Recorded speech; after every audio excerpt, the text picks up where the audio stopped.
पनाया हो गईले जीत बंधन याद नारी बिरह के गाना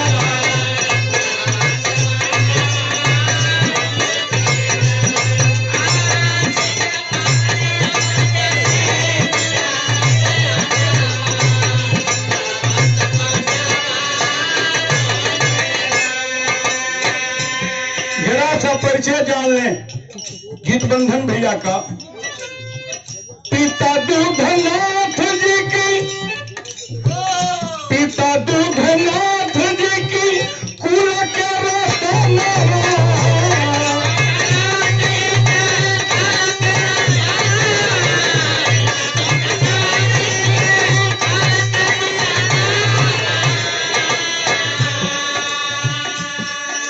पिताजी का नाम दूधनाथ यादव था। पिता दूधनाथ जी की कुल का रतनवा माता लक्ष्मी ना की गोदी का सुमना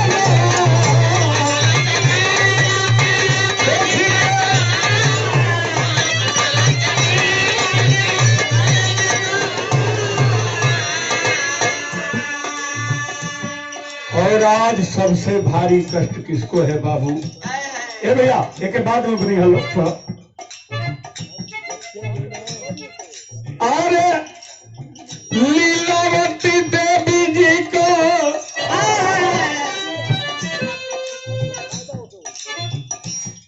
अरे लीलावती देवी जी के रहले सजना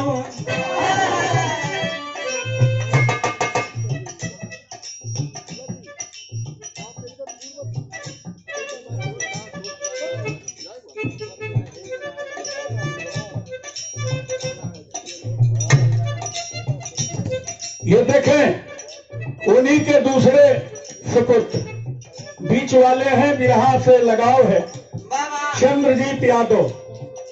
ये माला पहना करके और पुरस्कार दे करके सम्मानित किए हैं। तमाम इनके गायक गायिका बिरहा जगत में कोई ऐसा नहीं है जो इनको जानता न हो। अरे दिलबासी देवी जी को रहले सजनवा दिलबासी देवी जी को रहले सजनवा कहवा से पनावा हो गईले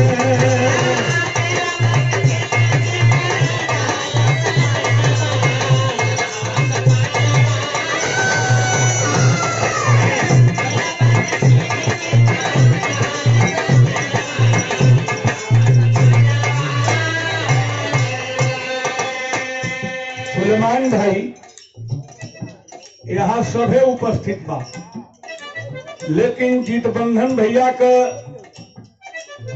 शरीर का रूपरेखा कैसन रहे? अगली लाइन में दीवान जी कसल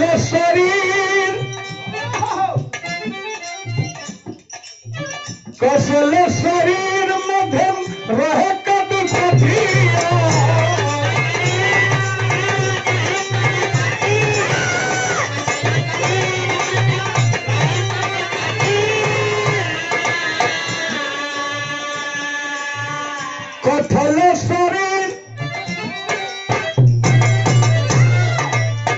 कथल शरीर मध्यम रहे कद कथिया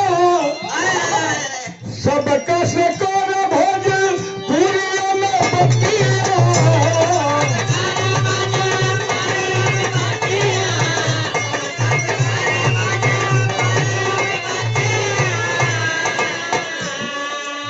एक बात याद करिएगा जितने लोग मिले हैं, अरे कबो कबो मोझिया को देवई ठंडवा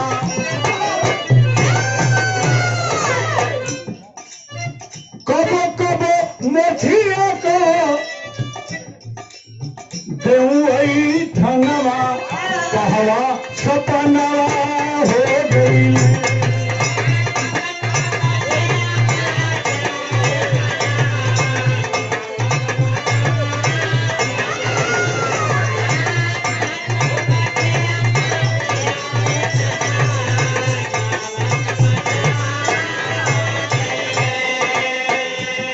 भाई बलिराम यादव जी सिकड़ी कोल की धरती से बतौला कि हमारे मऊसा रलन है 100 रुपया के पुरस्कार दिले हम कहते हो गुरु जी तनी लेनिया तोहरी है चला देवे के तो इतना हमार सहयोग करेला बलिराम इनके हर फल मौला कह दो दोनों मैदान में भिड़ा तो भिड़ गए हैं गठल शरीर मध्यम रह कब काफिया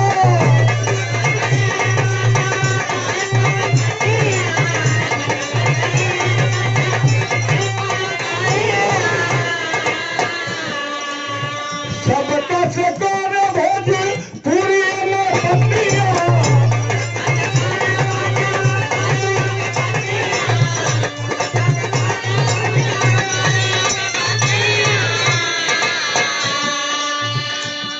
बड़ा नीक लागे को अरे नीक लागे मोछिया को दे जब आई ठनवा नीक लागे मोछिया को दे जब आई ठनवा कहवा सपनवा हो गई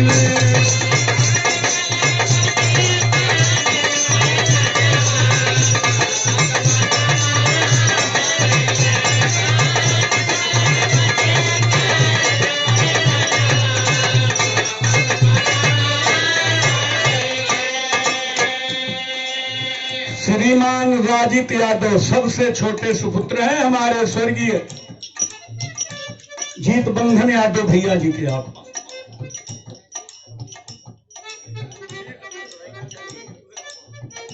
क्या बतियाते हो भाई ये कवि है हमारा भांजा लगता है ना फिट हो जाता है तो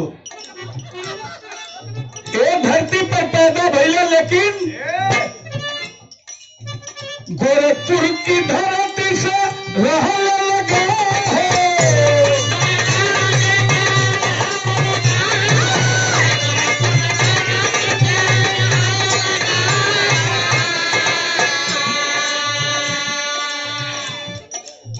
पढ़े लिखे तो नहीं वो अवसर नहीं मिला जितबंधन भैया को लेकिन जब गोरखपुर में गए नौकरी मिल गई गोरखपुर की धरती से रहने लगा है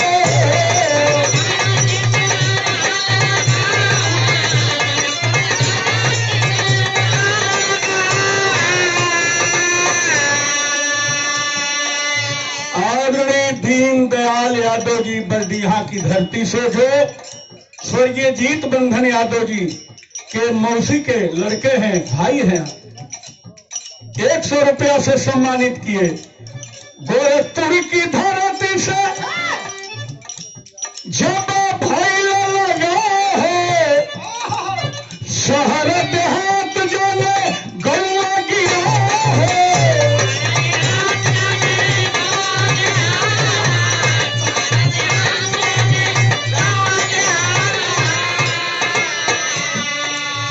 ये हमारे जीत बंधन भैया के भांजा हुआ श्रीमान उमेश यादव जी 100 रुपया पुरस्कार आपकी तरफ से भी रहल गोरखपुर की धरती को शहर से लेके गांव गिराव अटहट भटहट सब जहरे जाएंगे लोग पूछे कबो कबो हम गाये जाएं तो संग हमें चल भी दें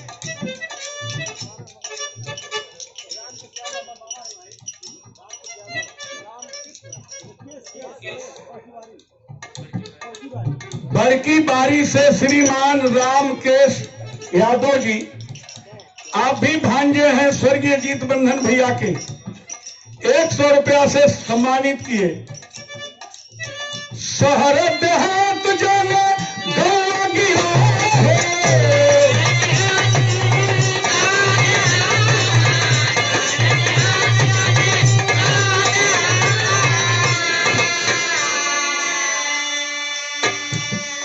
ये हमारे चंजीत बाबू के माता जी के तरफ से दिलबासी देवी जी के तरफ से 100 रुपए का सम्मान आया है। बहुत बहुत नमस्ते प्रणाम।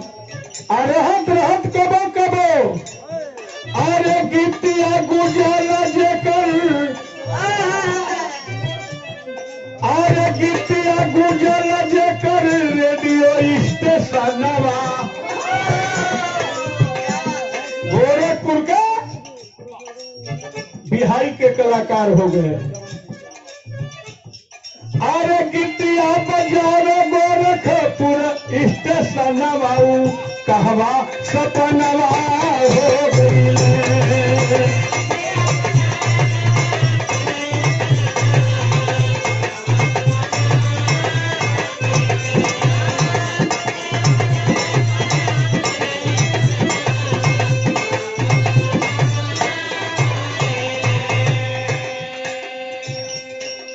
जब समाचार मिला चारों तरफ खबर फैल गई, लगल रहे कि जीत बंधन भैया नहीं रहे। अखिया से आंसू बहे, अखिया से आंसू बहे, होला सबका पिरावा।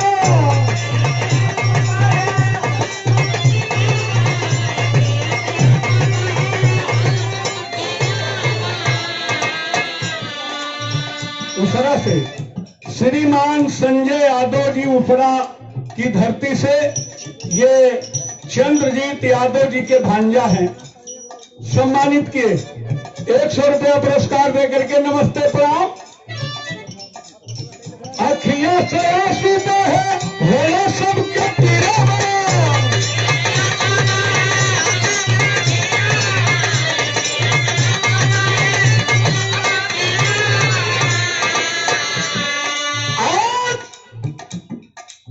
जीत बंधन भैया स्वर के झरोखे से देख रहे होंगे आपके लिए।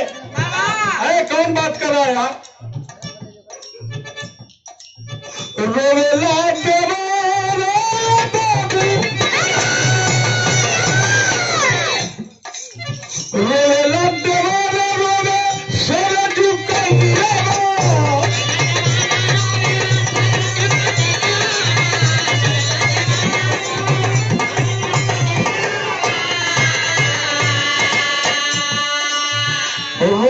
गवैया साज बाज रचनवा, अरे रोवल गवैया साज बाज रचनवा कहवा सपना हो गई।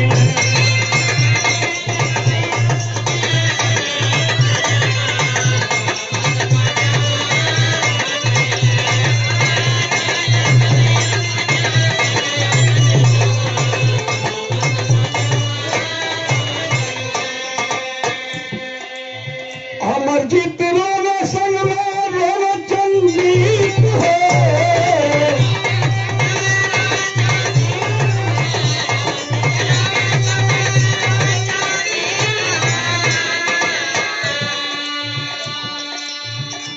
आदरणीय अजय महाराज जी रसूलपुर की धरती से सम्मानित किए 50 रुपया पुरस्कार देकर के। अमरजीत रोवे संग में और रोवे चंजीत हो, सबही से छोटका, सबही से छोटका बेटा रोवे रंजीत हो, रोवे रंजीत हो।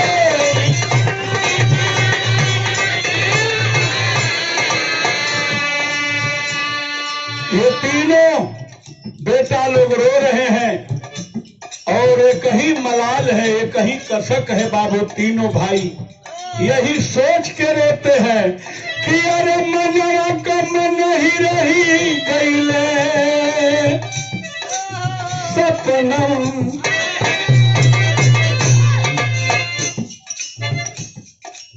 मनवा का मन ही रही गईले सपनवा।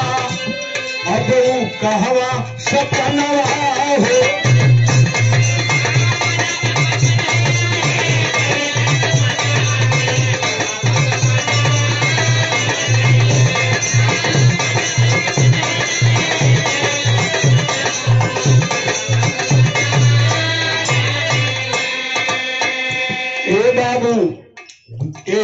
कहल जाला प्यार दुलार।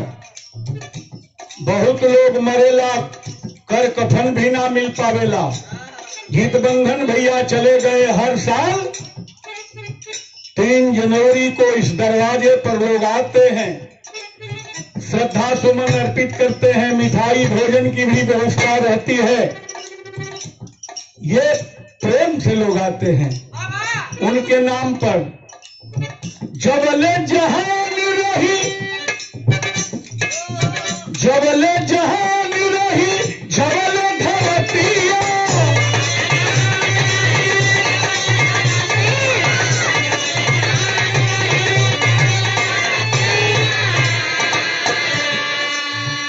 श्रीमान डॉक्टर कमलेश मौर्य जी होम्योपैथ के जाने माने चिकित्सक हैं आप। सूरजपुर की धरती से 100 रुपया पुरस्कार देकर के सम्मानित किए हैं। डॉक्टर साहब के नमस्ते प्रणाम। यही लाइन पर जबले जहान रही, जबले धरतिया।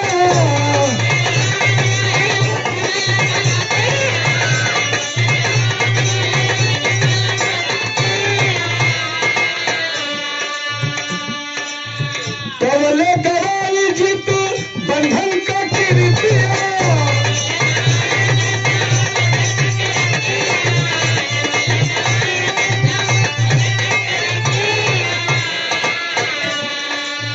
इसी द्वारा के ही रहने वाले हैं भाई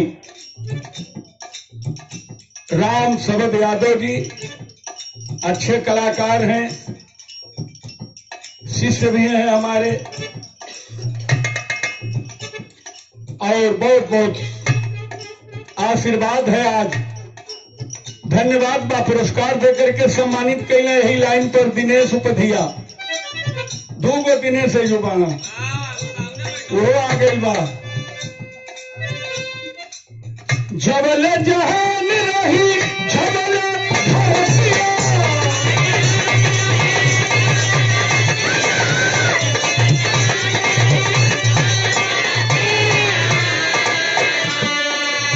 तबले गवाई जीत बंधन जी का कीर्तिया।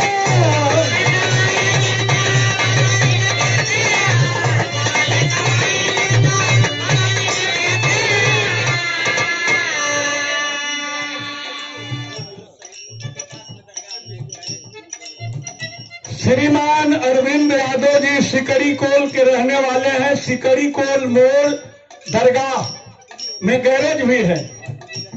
2 व्हीलर, भगवान करें कि 4 व्हीलर भी बने लगे। 100 रुपया से सम्मानित किए। अर्पित चंद किशोर करी है, अरे अर्पित चंद किशोर वही पर है गावे। अरे अर्पित चंद किशोर करी है, श्रद्धा सुमनवा कहवा सपनवा हो गई।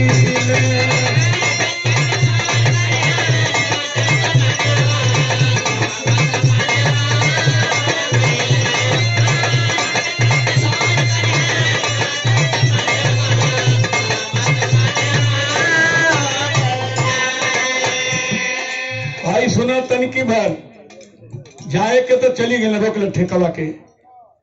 और मोहिनी मोहिनी मूर्तिया रहे।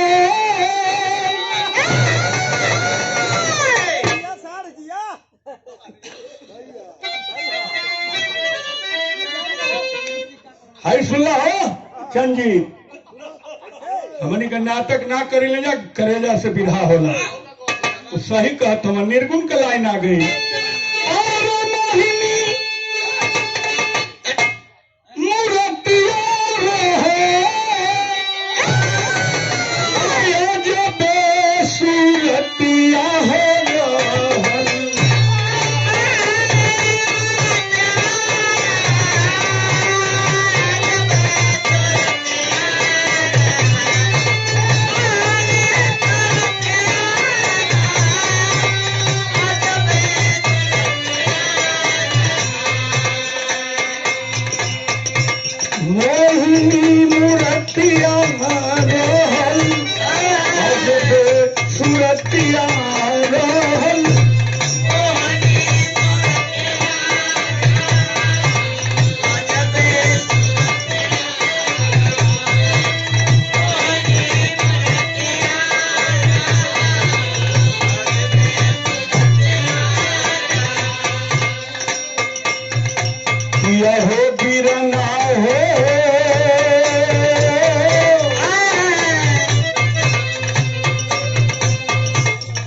किया हो बीराना हो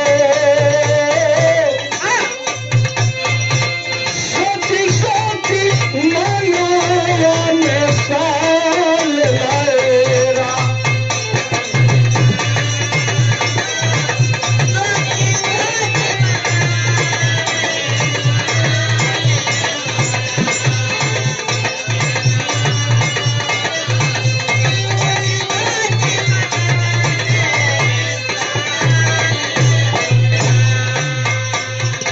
किया हो बीराना हो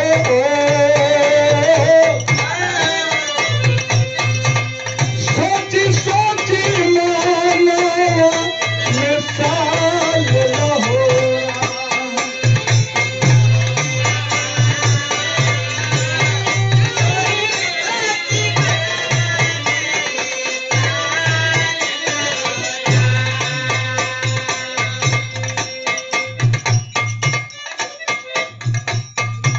रेडियो स्टेशन जाके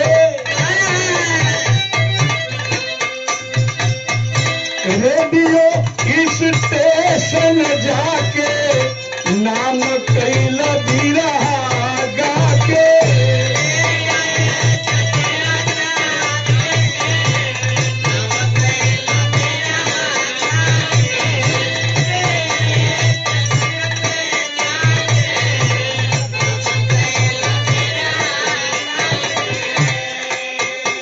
और रेडियो स्टेशन जाके नाम कैल बिरहा गाके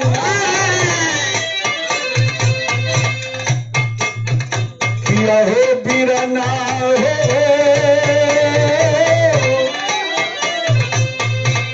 रही रही गया बिलाल लहोरा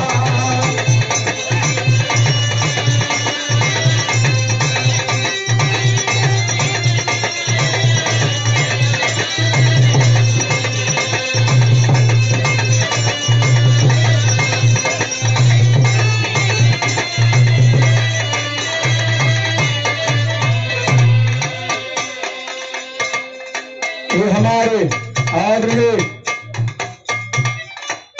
अमरजीत यादव जो बड़े सुपुत्र हैं कहा जाता है होनहार बीरवान के होत चिकन पाप बहुत बहुत धन्यवाद बा पुरस्कार दिए हैं 100 रुपए का पुरस्कार और ये हम लोग के साथी हैं दिनेश उपाध्याय जी ये माला पहना करके खैर बदले ऐसन बाई माला से अधिक की है का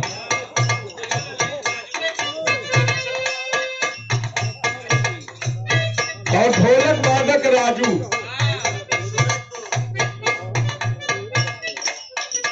ये सम्मानित किए पुरस्कार देकर के बेटा घबराना मत देखो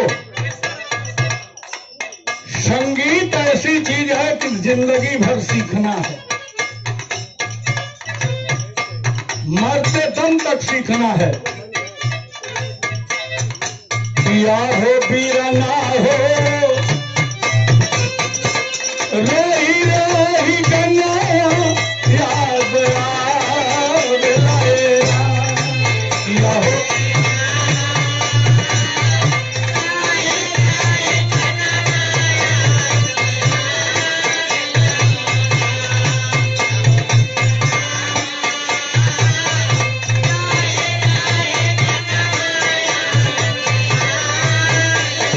आजकल के गवैया तो मोगरिल्ली हो जा रहे हैं हम मोगरिल्ली भी कह सकते हैं लेकिन वाह गीतबंधन भैया बाघनिया छातिया रहली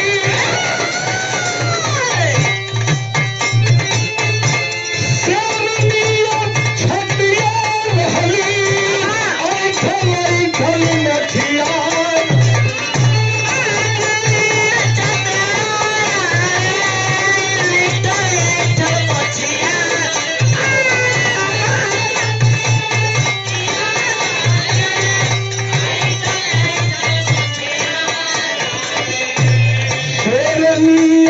मोटिया रहली, ऐठल मोटिया रहली।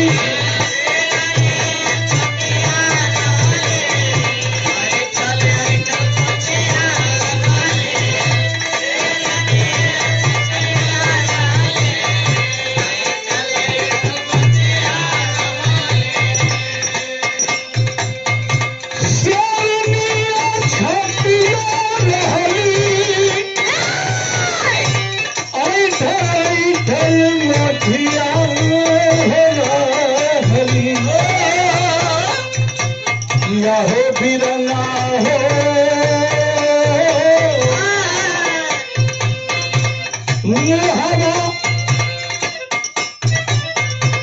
मुहरा कपनवा याद आवे।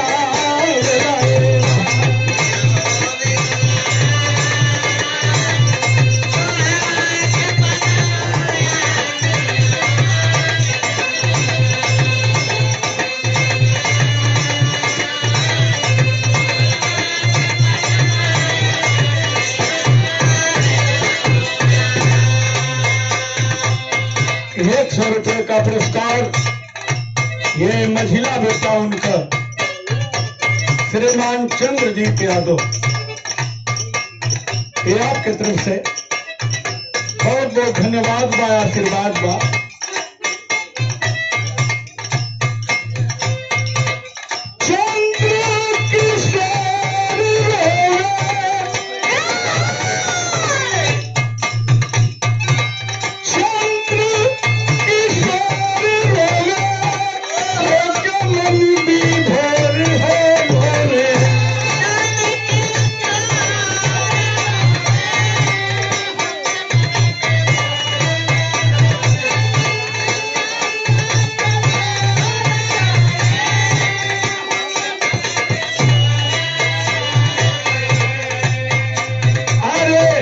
चंद्र किशोर रोवे, होके मन विभोर रोवे।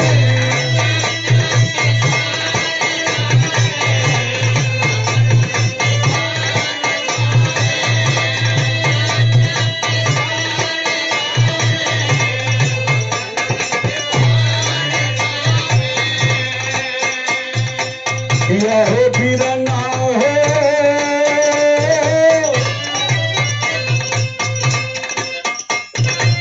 या हो बीरना हो,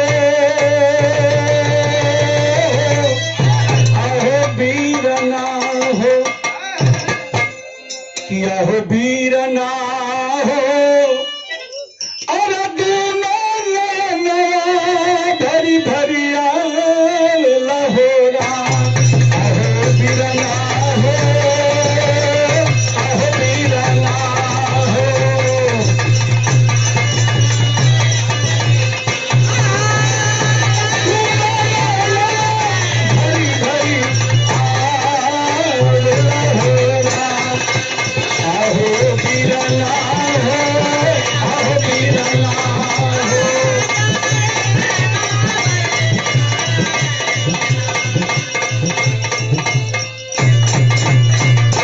एक बार बोलेंगे,